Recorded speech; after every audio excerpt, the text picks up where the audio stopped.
The November wind howled across the Thompson ranch like a wounded animal, rattling the windows of the small cabin where Clara May sat, hunched over her kitchen table. The oil lamp flickered, casting dancing shadows across the newspaper spread before her.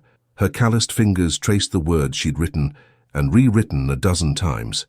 Lonely rancher woman, 25, seeks correspondence with respectable gentleman for friendship and possible courtship. Must be literate and of good character.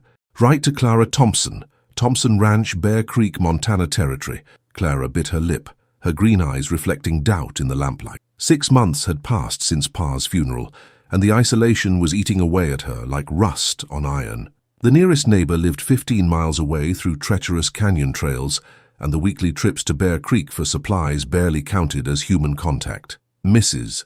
Henderson at the general store was kind enough, but their conversations never went beyond weather, cattle prices, and the occasional gossip about which cowboy had gotten too drunk at Murphy's saloon. The ranch felt like a prison sometimes, especially during the long winter evenings when the wind reminded her just how alone she was.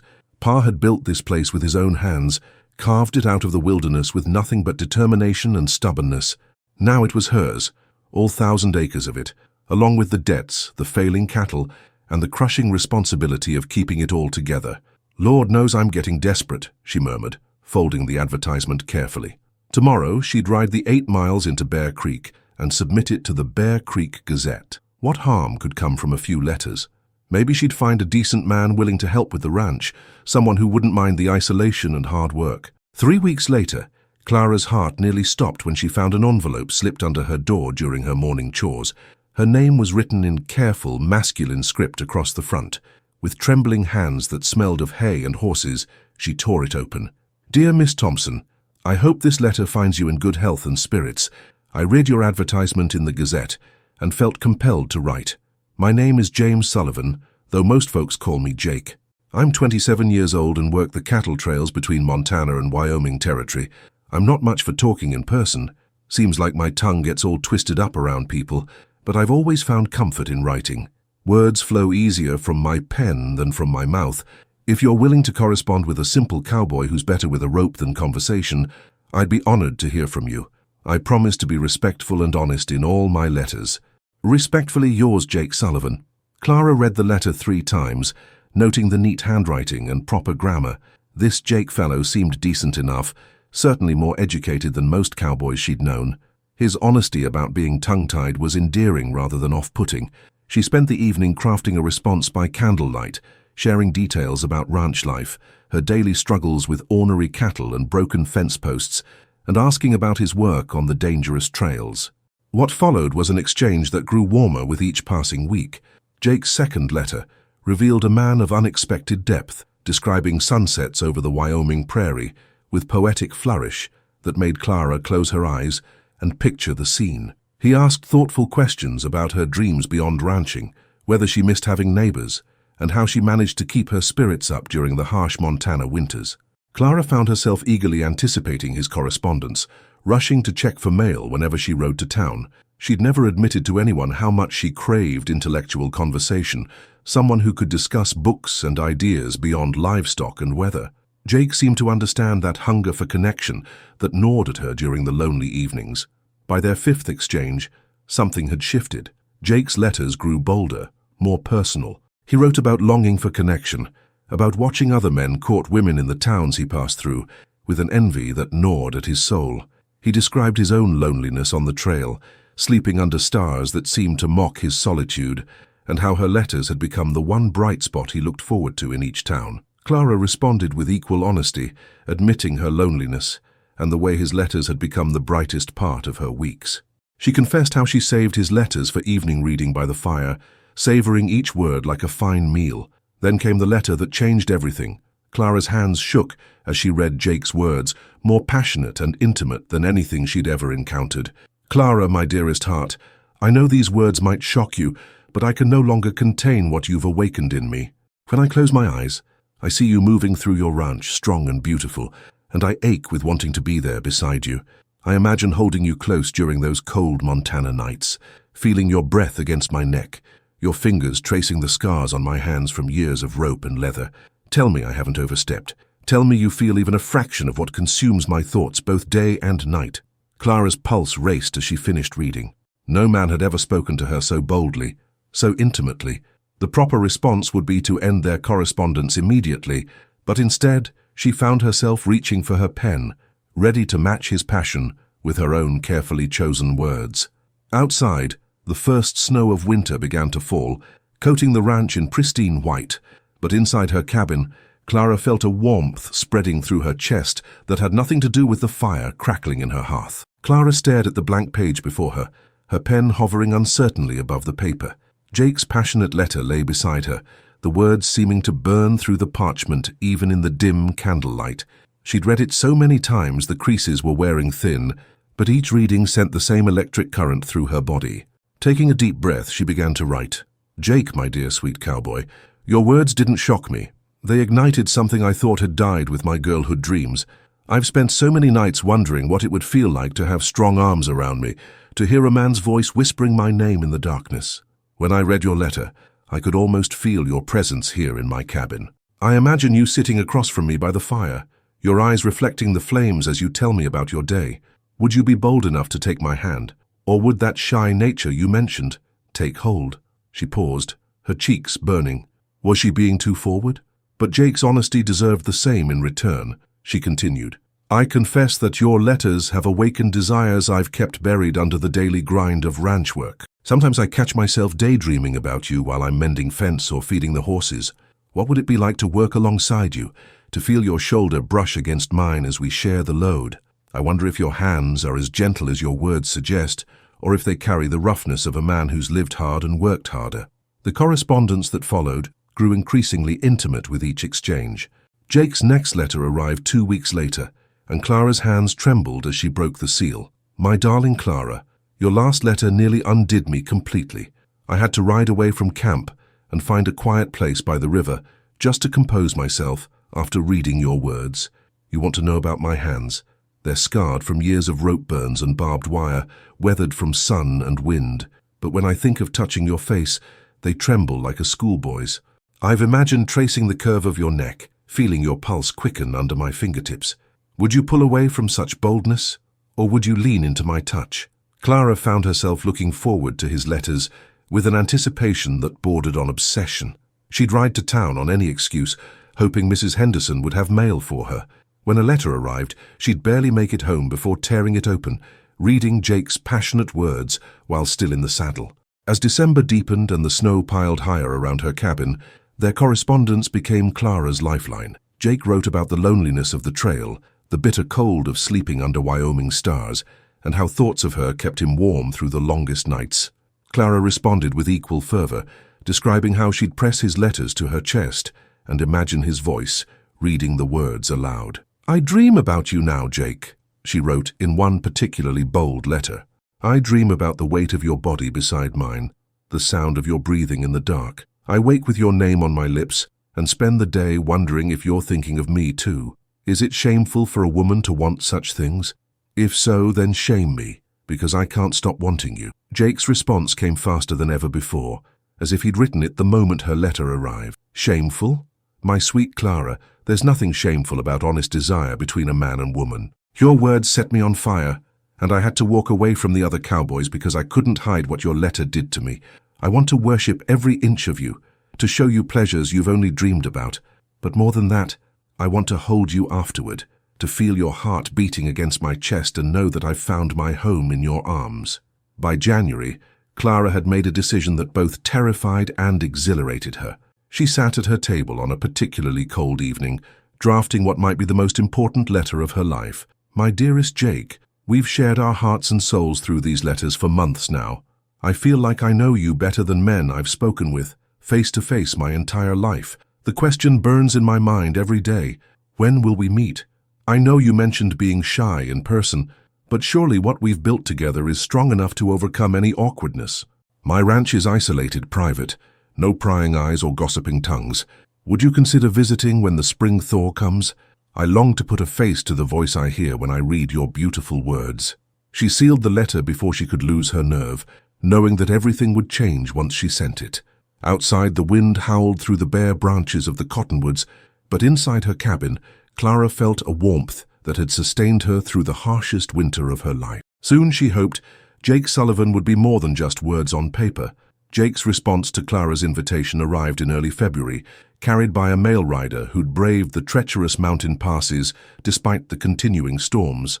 Clara's hands shook so violently she could barely break the seal. "My beloved Clara, your invitation has filled me with equal parts joy and terror. Yes, I will come to you when the spring thaw opens the trails, probably sometime in late March or early April. I must confess something that shames me. While I can pour my heart out on paper, speaking face to face has always been my greatest weakness. I fear you'll find me disappointingly tongue-tied compared to the man you've come to know through these letters. What if I can't find the words? What if I stand before you like a mute fool and you realize you've been corresponding with a coward? But my desire to hold you, to look into your eyes and tell you I love you, yes, Clara, I love you with every fiber of my being, overcomes my fear. I'm coming to you, my darling, come hell or high water." Clara read the letter a dozen times, her heart swelling with love and concern in equal measure. She could feel Jake's vulnerability bleeding through every word, his genuine terror at the prospect of their meeting, but beneath his fear lay determination, and that gave her hope. The remaining weeks of winter passed in a blur of preparation and anticipation. Clara threw herself into ranch work with renewed energy, repairing winter damage, planning spring improvements, and trying to make the cabin as welcoming as possible. She mended her best dress, practiced conversations in front of her small mirror, and wrote Jake encouraging letters, assuring him that nothing could diminish what they'd built together. April arrived with a sudden warm spell that sent mountain snow rushing down in torrents, turning every creek into a raging river. Clara watched the trails anxiously, knowing Jake would come as soon as they were passable. She'd received his final letter 2 weeks earlier, written from Cheyenne. "I'm leaving for Montana Territory tomorrow. By the time you read this, I should be only days away from holding you in my arms. My heart pounds like thunder at the thought. Soon, my darling, soon." On a bright Tuesday morning, Clara spotted dust rising from the eastern trail. Her pulse quickened as she recognized the lone rider approaching through the valley. Even from a distance, she could see his hesitation, the way he slowed his horse as he neared the cabin, as if gathering courage for each step forward. Jake Sullivan was more handsome than she'd imagined, tall and lean, with dark hair that curled slightly at his collar and weathered hands that gripped his reins too tightly. His clothes were clean but worn, the practical garb of a working cowboy. But it was his eyes that captured her attention, deep brown and filled with such naked vulnerability that her heart ached for him. "Miss Thompson." His voice came out as barely more than a whisper. He dismounted but stayed near his horse, as if ready to flee. "Jake?" She stepped off her porch, smoothing her blue dress nervously. "You're even more handsome than I pictured." His face flushed crimson, and he looked down at his boots. Thank you, Mom. He struggled visibly with the words, his jaw working soundlessly. The silence stretched between them, heavy with awkwardness. This was the man who'd written such passionate, eloquent letters. Clara felt a stab of disappointment, quickly followed by fierce protectiveness. She could see him withdrawing into himself, shoulders hunching with shame. "Jake, look at me." Her voice was gentle but firm. "What did you write to me about my eyes in your last letter?" He glanced up briefly, then away again. I said they were like green meadows after rain." "And what did you want to do when you finally saw them?" "I wanted to," his voice cracked. "I wanted to lose myself in them." Clara stepped closer, close enough to catch his scent of leather and sage and nervous sweat. "Then do it. Look at me, Jake Sullivan. Really look at me." When their eyes finally met and held, Clara saw the man she'd fallen in love with through his letters. The same depth, the same passion, just trapped behind walls of shyness and self-doubt. She reached out slowly, giving him time to pull away, and touched his cheek. "There you are," she whispered. "There's my Jake." His eyes closed at her touch, and she felt him tremble. "I'm sorry, Clara. I can't seem to." "Hush." She moved closer still, until they were almost touching. "We have time, all the time in the world. I practiced what I'd say to you for weeks," he confessed, his voice thick with frustration. "Had whole speeches planned. But now I'm here, and I can barely remember my own name." Clara smiled, her heart melting. "Maybe we should start with something simple. Are you hungry? Thirsty? The ride from Cheyenne is long." Relief flooded his features. "Yes, ma'am. That would be real nice." As she led him toward the cabin, Clara felt hope stirring in her chest. The passionate man from the letters was still there, just hidden behind years of painful shyness, but she'd coax him out, word by word, touch by touch, until he felt safe enough to be himself with her. After all, she'd fallen in love with his soul first. The rest would come. The first 3 days of Jake's visit passed in painful politeness. He insisted on sleeping in the barn despite Clara's protests, helped with morning chores in near silence, and spoke only when directly asked a question. Meals were exercises in frustrated longing. Clara would catch him looking at her with the same intensity she remembered from his letters, but the moment their eyes met, he'd look away and mumble apologies. By Thursday evening, Clara's patience was wearing thin. She watched Jake push food around his plate, his shoulders rigid with tension, and made a decision that would either break through his walls or send him riding back to Wyoming. "Jake, I want to show you something." She stood from the table and walked to her bedroom, returning with a wooden box. "These are all your letters." His eyes widened as she set the box between them. "Clara, you don't need to—" "Yes, I do." She opened the box and pulled out one of his earlier letters. "Listen to this. My darling Clara, if I could paint the sunset I saw tonight, I'd use the color of your hair for the golden clouds and the shade of your eyes for the endless sky." She looked up at him. "You wrote that. You, Jake Sullivan, not some other man." He shifted uncomfortably. "That's different. Writing's easier." "Why?" Clara pulled out another letter. "And this one. I imagine dancing with you under the stars, your body pressed close to mine, your breath warm against my ear, as we move to music only we can hear." Her voice grew softer. "What makes writing those beautiful words easier than saying them?" Jake was quiet for so long Clara thought he wouldn't answer. Finally he spoke, his voice barely audible. "Because when I write, I can't see you looking at me. Can't see if you're disappointed or disgusted." "Disgusted?" Clara's heart broke a little. "Jake, look at me." Slowly, reluctantly, he raised his eyes to hers. "I could never be disgusted by you. Frustrated, maybe, because I can feel you holding back, but never disgusted." She reached across the table and took his hand.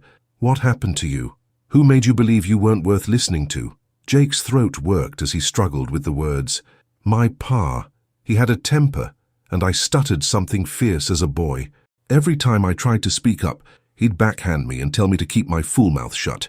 Said nobody wanted to hear a stammering idiot anyway." Clara's grip on his hand tightened. "That man was wrong. So very wrong. I know that up here." Jake tapped his temple. "But knowing and feeling are different things. When I'm around people, especially someone who matters to me, I hear his voice telling me I'm making a fool of myself. Then we need to give you new voices to listen to." Clara stood and moved around the table to kneel beside his chair. "Look at me, Jake, really look at me." When he did, she saw the vulnerable boy he'd once been shining through the man's weathered features. "I love you," she said simply. "Not the man who writes pretty letters, though I love him too. I love the man sitting in front of me right now. The one who's been chopping my firewood without being asked, who gentle my fractious mare with patience I've never seen, who looks at me like I hung the moon even when he can't find words to tell me so." Jake's breath caught.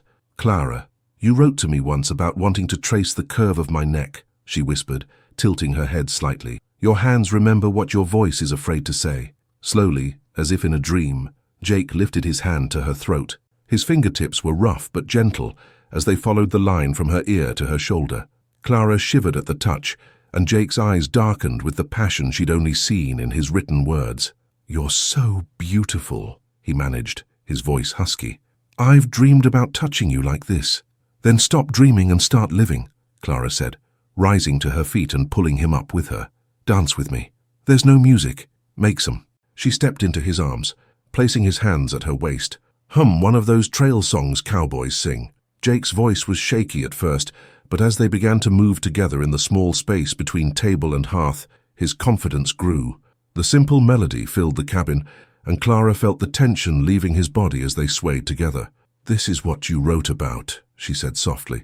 "This is what you wanted." "It's better than I imagined," Jake replied, his voice stronger now. "You're better than I imagined." When the humming stopped, they stood still in each other's arms, foreheads touching. Clara could feel Jake's heart racing against her chest, could see the war between desire and fear playing out in his expression. "I want to kiss you," he whispered. "I've wanted to since the moment I saw you." "Then kiss me, Jake Sullivan. Kiss me and stop letting your father's voice tell you what you can't have." When their lips met, Clara felt Jake's last walls crumble. The kiss was everything his letters had promised. Passionate, tender, and completely honest. When they finally broke apart, both breathing hard, Jake rested his forehead against hers. "I love you, Clara May Thompson," he said clearly, his voice strong and sure. "I love you with everything I am." Clara smiled, seeing her passionate correspondent finally emerging from behind the shield of shyness. "There you are," she whispered. "There's my Jake." The next morning brought an unexpected challenge that would test everything Jake and Clara had built together. As they shared breakfast in comfortable intimacy, Jake's newfound confidence making conversation flow as naturally as his letters, the sound of approaching horses shattered their peaceful moment. "Riders coming," Jake said, his body tensing automatically. Clara watched with concern as some of his old shyness crept back into his posture. 3 men rode into the yard, led by Tom Barrett, a neighboring rancher who'd been pressuring Clara to sell her land since her father's death.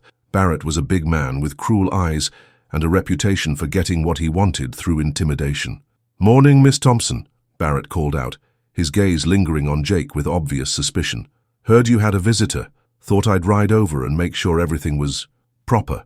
Clara stepped onto the porch, Jake close behind her. She could feel him struggling with the situation, wanting to protect her, but fighting his instinct to retreat in the face of confrontation. "Everything's fine, Mr. Barrett. Jake Sullivan. Meet Tom Barrett and his men." Clara's voice was steady, but Jake could hear the underlying tension. Barrett dismounted, his men flanking him. "Sullivan, eh?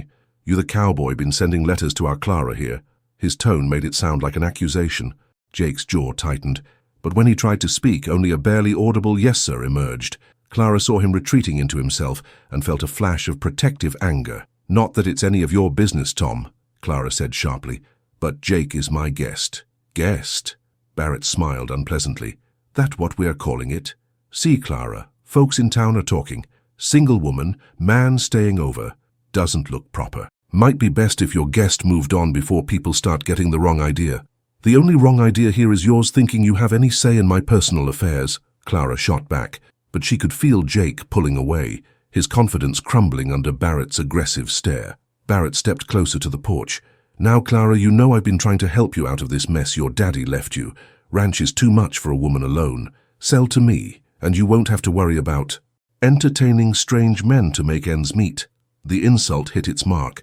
Clara's face flushed with anger, but before she could respond, something remarkable happened. Jake stepped forward, placing himself between Clara and Barrett. When he spoke, his voice carried the same quiet strength Clara had heard in his letters. "Mr. Barrett, I think you've said enough." Jake's hands were steady, his shoulders square. "Miss Thompson is one of the finest women I've ever known, and if you insult her again, we're going to have a problem." Barrett laughed, but there was uncertainty in his eyes. "Big words from a stuttering cowboy. You planning to back them up?" "If I have to." Jake's voice never wavered, "but I'm hoping you're smart enough to apologize to the lady and ride away." The tension stretched taut as the 2 men faced each other. Clara watched in amazement as Jake stood his ground, no trace of his earlier shyness visible. This was the man from his letters, confident, protective, unafraid. Barrett must have seen something in Jake's eyes that convinced him not to push further. "This ain't over, Clara," he said, backing toward his horse. "Ranch is still too much for you. You'll come around eventually." "The ranch is mine, Tom, and it always will be," Clara replied firmly. "And if you set foot on my property again without invitation, Jake won't be the only one you'll have to deal with." Barrett and his men rode away, leaving dust and tension in their wake. As soon as they were gone, Clara turned to Jake, her heart swelling with pride and love. "Jake Sullivan, where did that come from?" Jake was quiet for a moment, then smiled, a real, genuine smile that transformed his entire face. "From you," he said simply. "You showed me I was worth fighting for. Seemed only right to return the favor." "I can't believe you stood up to Barrett like that. He's twice your size and has a reputation for violence."